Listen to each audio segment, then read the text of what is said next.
Hi guys, it's Lisa from Turning Pages, and I'm here with a book review. Yes, and I'm excited. We are still dealing with the horrible lighting, but I guess we'll be dealing with that for a while because it's wintertime, it's gloomy, and it's only like 4 o'clock, and it's already dark outside. So that completely sucks, but I'm excited to be back. Also ignore the completely messy bookshelf behind me. That's actually really embarrassing, but yeah. So with all those warnings, let's just get right into it. So the book I'm reviewing today is Fixing Delilah by Sarah Auchler, and it looks like this. And it actually has a sticker on there that says, what does it say? $2.99 or 4 for $10. I actually bought this book last summer when I went on vacation to Oregon. I was at the beach. There was this amazing used bookstore there. I pretty much went there just to buy one book for the weekend I was there or whatever. So I went ahead and picked up this one.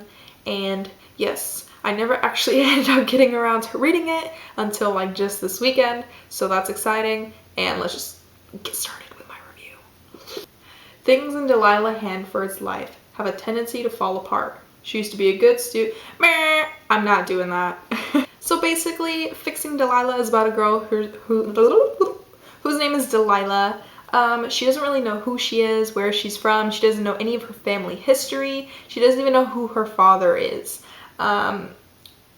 Almost 8 years ago, her mom just packed things up and took her and Delilah and moved. She doesn't know why. She doesn't really know about Red Falls. That's where they moved away from. She doesn't know anything. She is kind of having a tough time in her life. She's a teenager. Her senior year is starting soon. She doesn't know if she wants to go to college. She doesn't know what she wants to do. She just recently went through this real traumatic experience with drama and gossip from high school. She's kind of seeing this guy that she's just having sexual relations with. So a lot of bad things are happening for Delilah, and she doesn't really know about herself or who she wants to be or anything like that. She's really lost. And this summer and this experience she's having in this book definitely cleared up a lot of that for her. Delilah's grandmother just passed away. She still lived in Red Falls. Delilah and her mom haven't been back to Red Falls in the last 8 years, but now that her grandma had passed away, Delilah, her mom, and her aunt have to go back to not only clear out the house, fix it, but also sell it.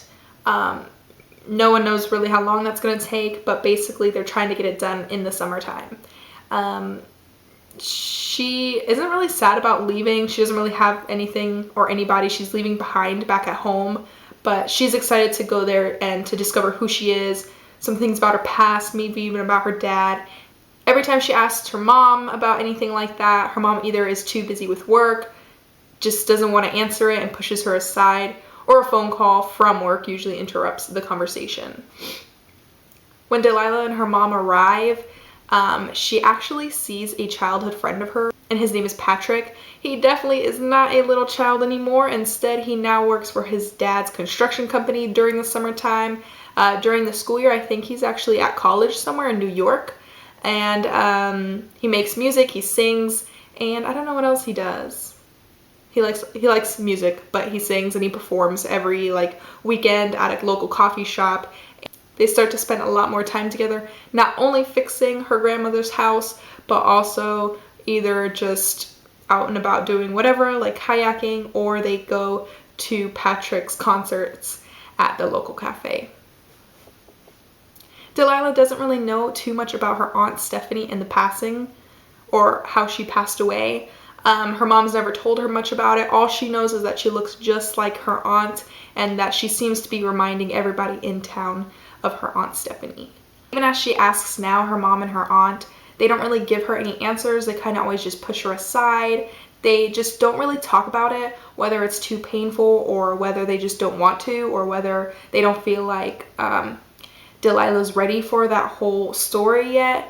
But when Delilah finds a journal hidden under the floorboards in the room that she's staying in, she can't help herself but to look at it. She pulls it out of the bottom of the floor, pulls up the wooden panel, pulls the journal out, and realizes that it's actually her aunt Stephanie's. It seems to be there for a long time. It has all kinds of dust on it, so no one's read it for a while. She doesn't even know if her mom and her aunt know about it, and she's not even sure if she wants to really tell them about it. But she picks it out and she starts reading it, and she starts learning all these things about her aunt and the kind of darkness that she went through before she had passed away. There's a lot on her own from Stephanie and her diary, and from that kind of starts building assumptions. This was a summer of discovery for Delilah. Not only did she learn about her mother and her aunts, she also learned about her dad. She learned about Patrick. She learned about her grandmother. She learned about the entire past. She learned about what happened at her grandfather's funeral. There were just so many different things that happened over this summer that opened Delilah's eyes and made her realize who she really is and what she really wants to do and how she should be living her life compared to what she's actually doing. This was definitely a story of self-discovery. It was exciting. It was emotional. You really connected with a character. I don't really want to give away too many details because I feel like you should have that same experience while reading it. But I'm kind of, trying to keep it light.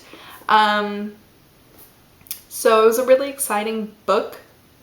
I guess I didn't expect it to be as sad as it was, but it did have happy endings, so that's always good.